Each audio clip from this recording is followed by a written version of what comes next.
パート3、やっていきましょう。前回はツール型ガチャを完遂したところでしたね。15日目の選出からになります。この日は解放度4の安全チームではなく、教育チームの解放度を先に5つ進めます。これは教育チームのミッション1を早めに出して、クリアの猶予日数を増やすためになります。教育チームのミッション1は職員2人の昇格です。昇格しそうな職員を2人見繕ってもいいのですが、ここは確実に2人昇格するセットアップを使用します。罪前と養成の担当職員として身長を1だけ上げた新規職員を雇用。この日のうちに4回、少なくとも3回は愛着作業をするようにします。こうすることで自制ステータスがいい感じに上がります。翌日に先ほどのミッションが提示されますが、彼ら2人の自制を上げることで昇格2人分を確保するわけです。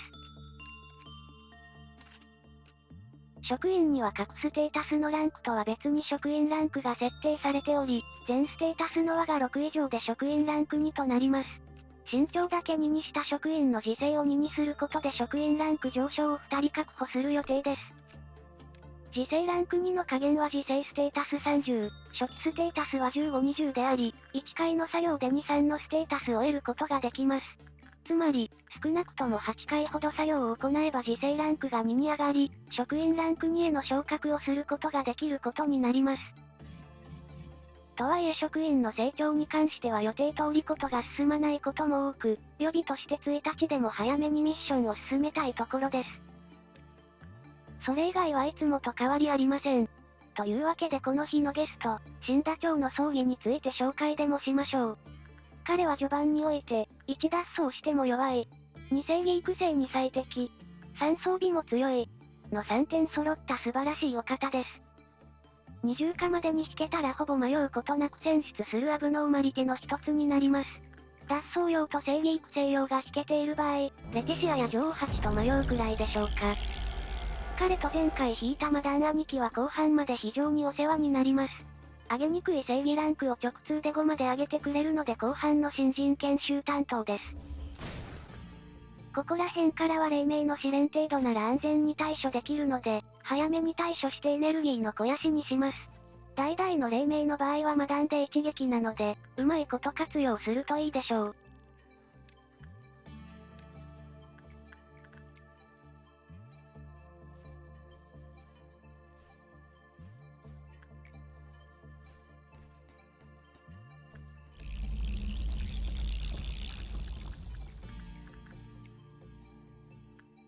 あんまりちゃんと数えてはいませんが、これがおそらく4回目の愛着作業でしょう。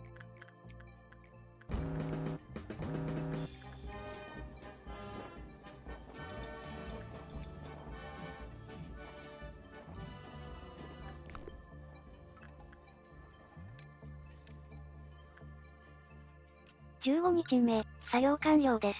ちなみにタイマーは翌日のアブノーマリキ選出時に区切っています。理由は特になく、これが一番押しやすかったからでしょうかね。リセットポイントである40分はとりあえず通過です。ガチャ次第ですがまずまずのペースと言えるでしょう。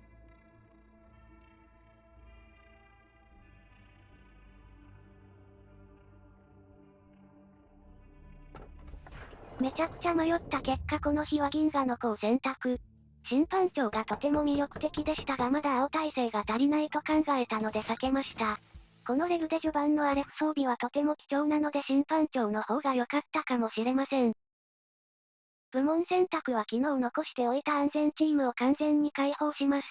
これでほどミッション1を解放しつつ1日分達成に猶予を残せました。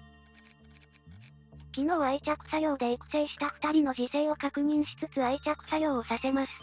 2人とも愛着の実数値が29とあと1回程度の作業で昇格を果たせそうです。チャートに従いこの日も4回作業をさせてミッション達成を目指します。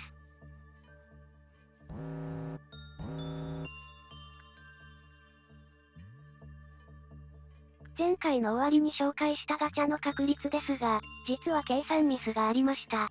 正しくは右枠のようになっています。申し訳ありません。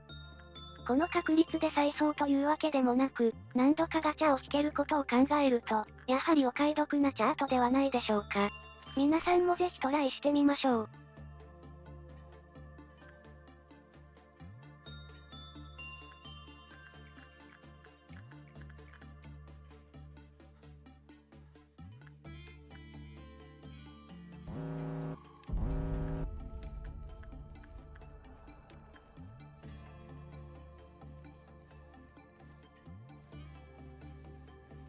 黎明の試練はもうほとんど流れ作業で問題ないですね。白昼の試練に関しては19日目までは基本的にスルーします。20日目には少し長めに作業が必要になり、21日目は夕暮れの鎮圧が控えているため、20日には迎え撃てるように武器を準備しましょう。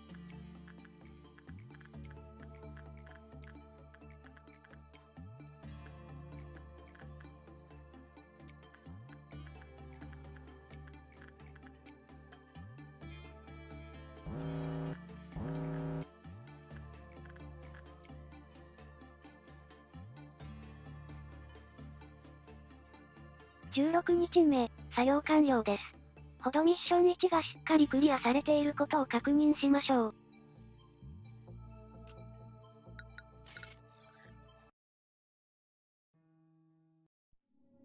前日が安全チームの完全解放だったのでアブノーマリティの選択はありません。一つ前に選択した銀河の子が収容されます。安全チームの報酬はまずは教育マニュアル配給を選択。職員の成長スピードが伸びます。他は好みでいいでしょう。情報チーム最後のミッションが未だに達成できていませんが、22日目以降で必ず達成できるので問題ありません。ミッション用の職員を使えるレベルまで成長させるのを忘れずに配属したら、まだほどミッションには出ないのでこの日は特に意識することはありません。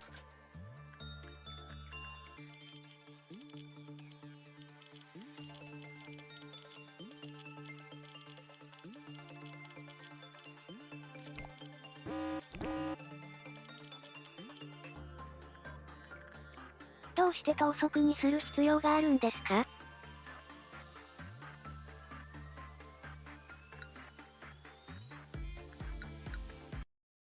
銀河のこの作業ダメージで退職者が出ました。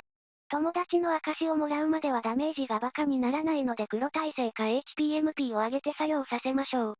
日が始まったばかりだったのでロスも少ないため再挑戦します。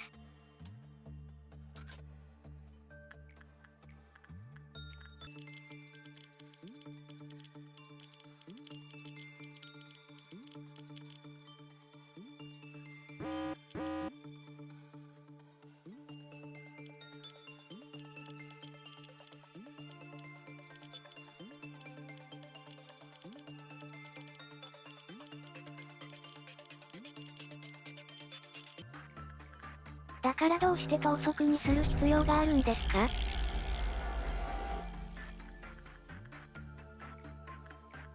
代々の黎明の鎮圧ですね。安全と教育の上部をマダン兄貴にお願いするようです。職員もしっかり避難させましょう。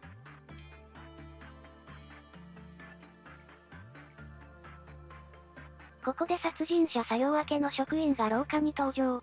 もちろんマダンはもうキャンセルできません。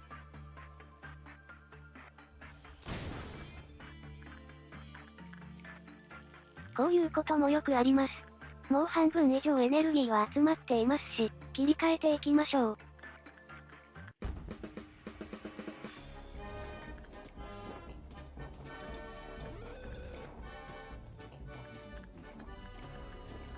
なんやら色々 BGM が鳴っていますが、結局は見習いコントロールチームの職員が一人退職しただけなので問題ありません。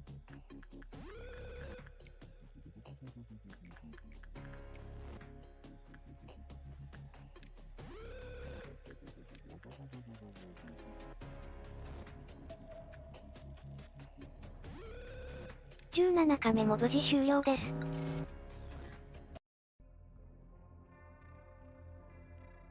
苦しい選択です。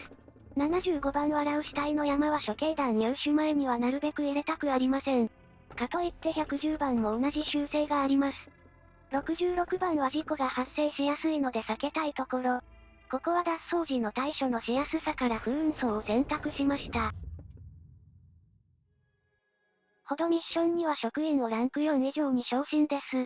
職員の能力ランクの合計値と職員ランクの関係は右枠のようになっています。そのため合計値ができるだけ11に近い職員を探してその日の作業中に能力が上がるように作業をさせます。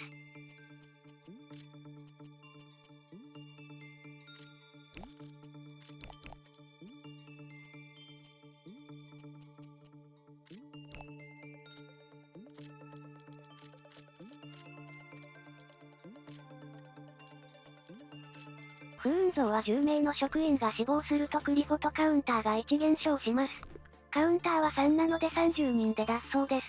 問題はこの職員の人数にオフィサーも含まれていることです。処刑弾がない場合、どうしても試練や脱走時にオフィサーの労災事故が発生します。紫の白昼なんかがいい例ですね。したがって1日が長くなればなるほど脱走のリスクが増えていきます。幸い脱走時は適切に職員を逃がしておけば問題ないので、そこにだけ注意するようにしましょう。20カメまでのノルマですが、脱走アブノーマリティは殺人者、宇宙のかけら、赤い靴、死んだ蝶の葬儀で4体達成。長距離武器は壁に向かう女と死んだ蝶の葬儀で達成。正義育成に関してもマダン兄貴と缶オケ兄貴で達成できているので、あとは実際にステータスの揃った職員を作るだけですね。育成に関しては正義を作業で上げて、足りないところを LOB ポイントで補う感じで大丈夫です。この段階では多少 LOB ポイントが溜まっているはずなので、25日に30程度残っていれば問題ありません。次の試練が紫の白昼でした。急いで割り当てている作業を中止して、職員をメインルームや大きめの部屋から避難させます。紫の白昼は開始直後に各部門のメインルームか部屋に出現し、その区画にいる職員に即死級の赤ダメージを与えてきます。発撃さえかわしていればあとは邪古なので、避難させた職員で総叩きにしましょう。ご視聴中の管理人も1回はこいつに全滅させられたのではないでしょうか。初見殺しの一発の後も放置すると部門内のクリフォトカウンターを減少させてきます。湧いた部屋に移動指示を出して鎮圧に向かいましょう。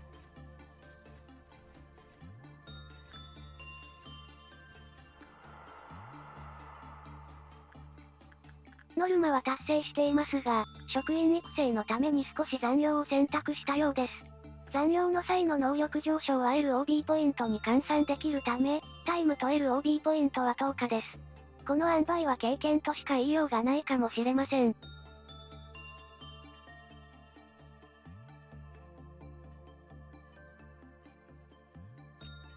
18日目、作業完了です。ほどミッションにも無事クリアできていますね。19日目のツールはあなたは幸せでなければならない。ここからは104番逆光時計を狙いますが猶予は34カメです。特に無害なものを選択しました。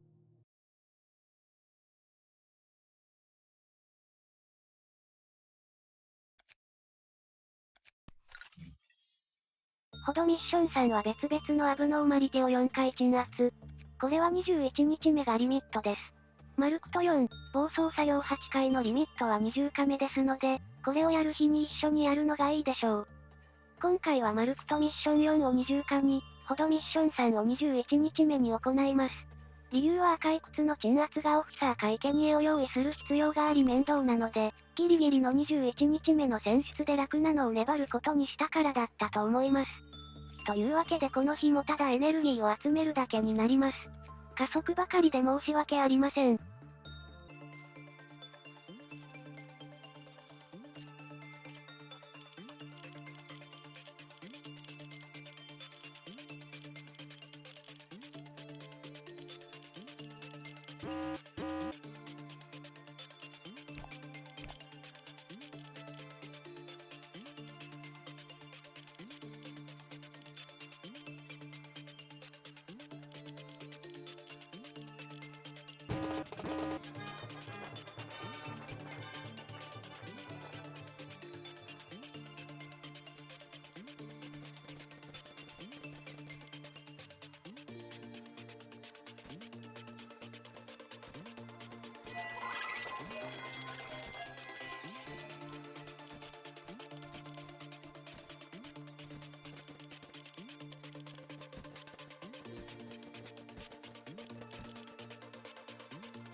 この日も紫の白昼でしたね。目標ポイントがあと少しなので避難だけしてポイントを稼いでさっさとこの日を終わらせることが最適解でしたが、鎮圧するようです。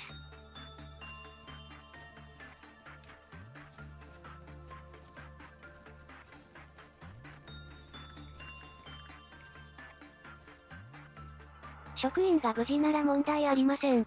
19日目、終了です。といったところで今回はここまでとします。ご視聴、ありがとうございました。